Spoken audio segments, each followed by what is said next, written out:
Hello mga ka-J-Vlog! Welcome ulit sa panibagong video. At sa video na to, i-review po natin itong bagong labas na entry-level phone ni Vivo, ang Vivo Y01. Ito na kaya ang hinahanap nyo na affordable smartphone ngayon 2022? Tara mga ka-J-Vlog, check natin.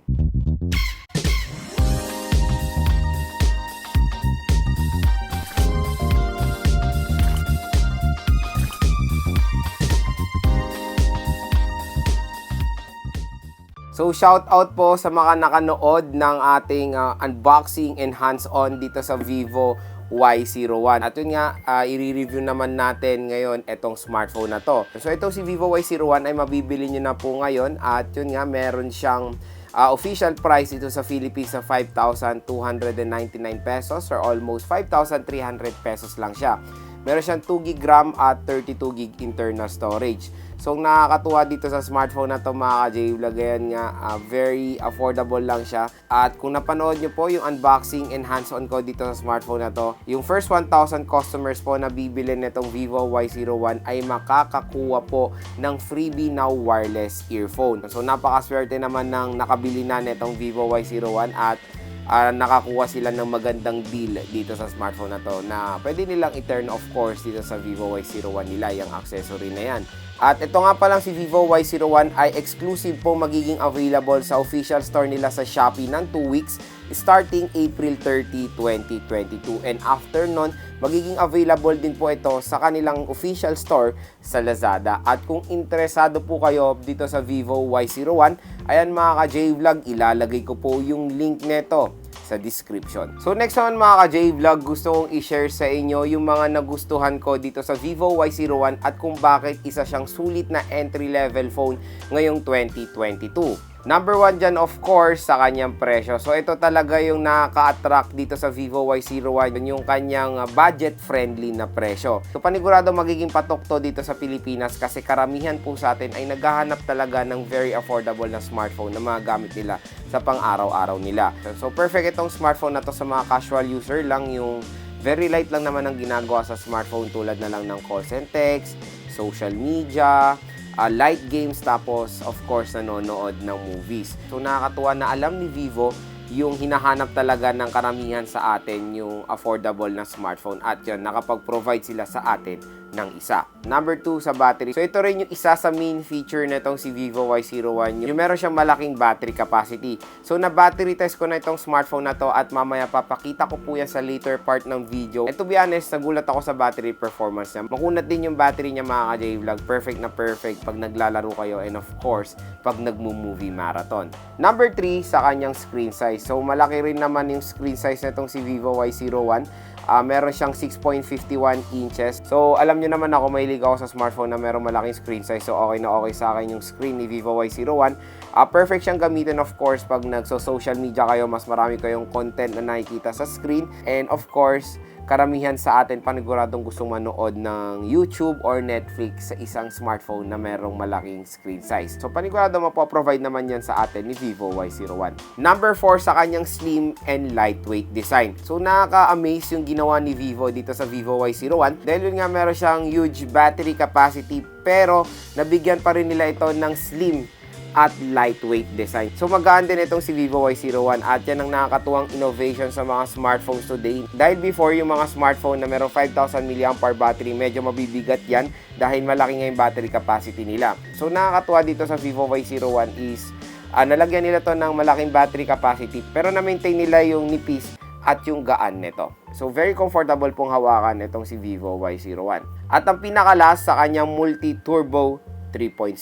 So napakalaking tulong talaga ng multi-turbo 3.0 especially pag naglalaro kayo. At of course, na-try ko na yan dito sa Vivo Y01 nung naglaro ako ng ML, LOL, and COD. Inon ko yung multi-turbo 3.0 mga ka-J-Vlog and kahit pa paano is nakakatulong po yan para ma-optimize yung phone nyo for better gaming experience. Kaya kung maglalaro kayo ng ML dito, I suggest i-on nyo ang multi-turbo 3.0.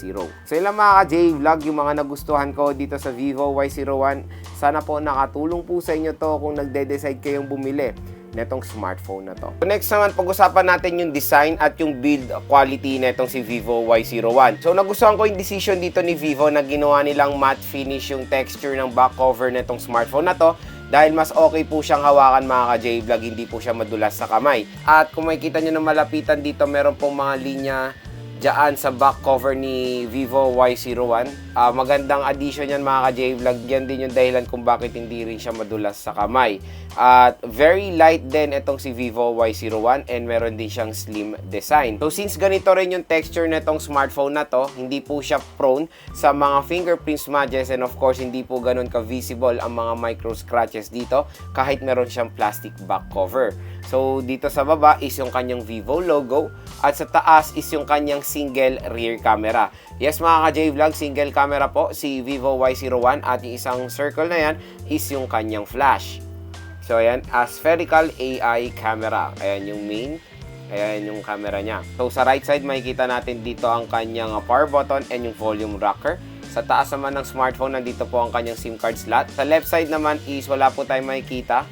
Sa baba naman ng smartphone yung kanyang 3.5mm headphone jack, microphone, sad to say micro USB port po siya, and yung kanyang speaker grills. Sa bibili na itong Vivo Y01, good news mga ka-J-Vlog dahil meron na po siyang pre-installed na screen protector out of the box. And si Vivo Y01 ay merong notch display. And maganda naman dito, malaki po yung screen netong smartphone na to, nasa 6.5 inches na siya. So si Vivo Y01 ay merong single rear camera. Yung main camera niya ay merong 8 megapixels f2.0 aperture. Meron siyang LED flash at capable siya ng Full HD 1080p video recording up to 30 frames per second. Pagdating naman sa front camera, meron siyang 5 megapixels f2.2 aperture at capable din ng Full HD 1080p video recording up to 30 frames per second.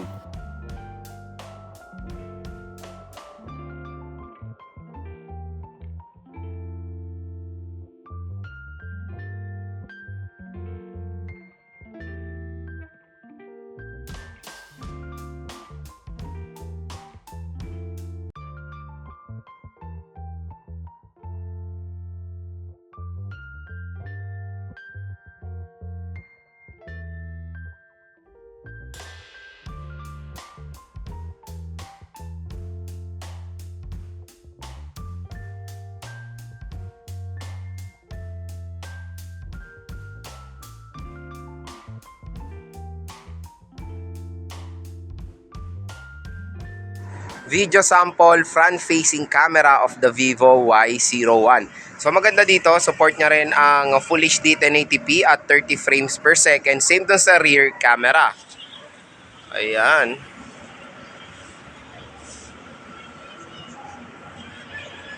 Video sample rear camera of the Vivo Y01. So ang pinaka-max sa resolution niya is Full HD 1080p. Ayan siya.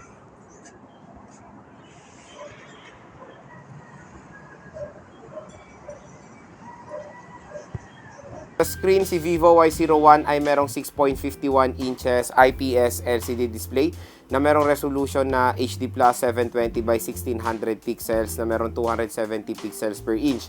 Meron siyang 20 by 9 aspect ratio and a notch display.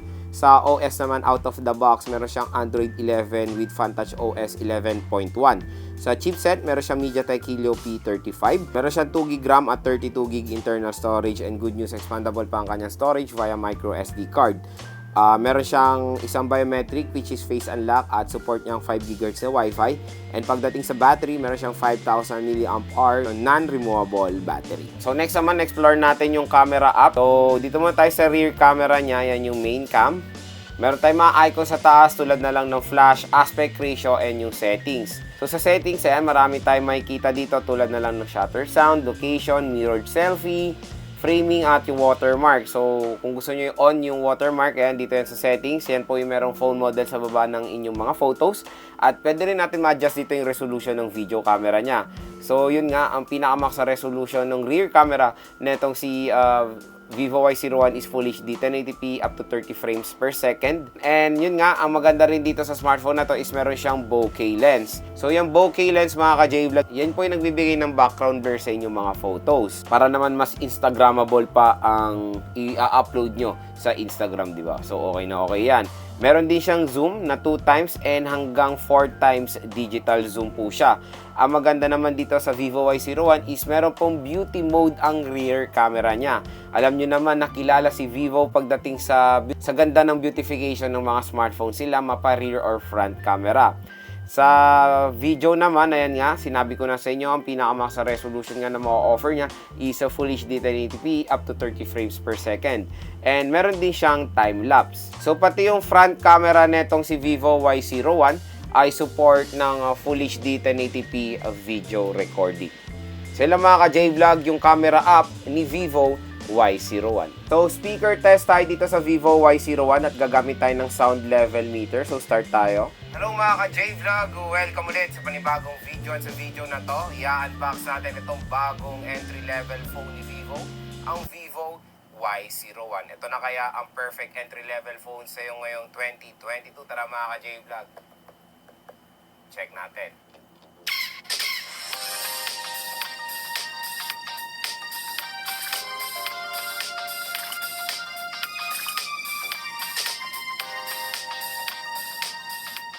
So ito po yung na-measure ng ating sound level meter. Yung pinakamataas is 92.5 decibels. So mataas naman yung na-measure niya, and yes, malakas din naman kahit pa paano yung speaker netong si Vivo Y01. So kung i-rate ko ang speaker neto sa kanyang price segment, 1 ang lowest 10 ang highest, ang score ko dito nasa 6.8. So biometric test tayo dito sa Vivo Y01. Sad to say, wala pong fingerprint scanner itong smartphone na to.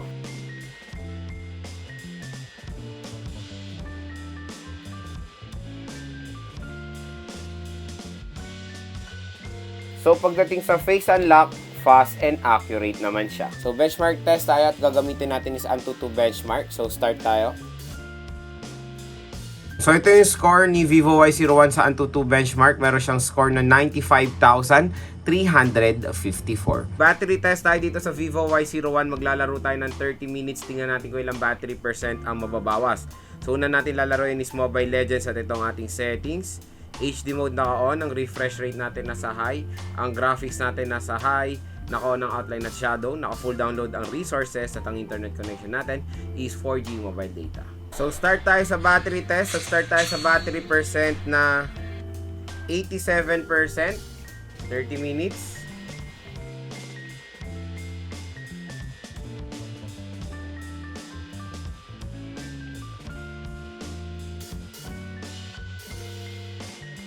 So yung mga ka-J-Vlog, 30 minutes na. Tingnan natin kung ilang battery percent na lang natira.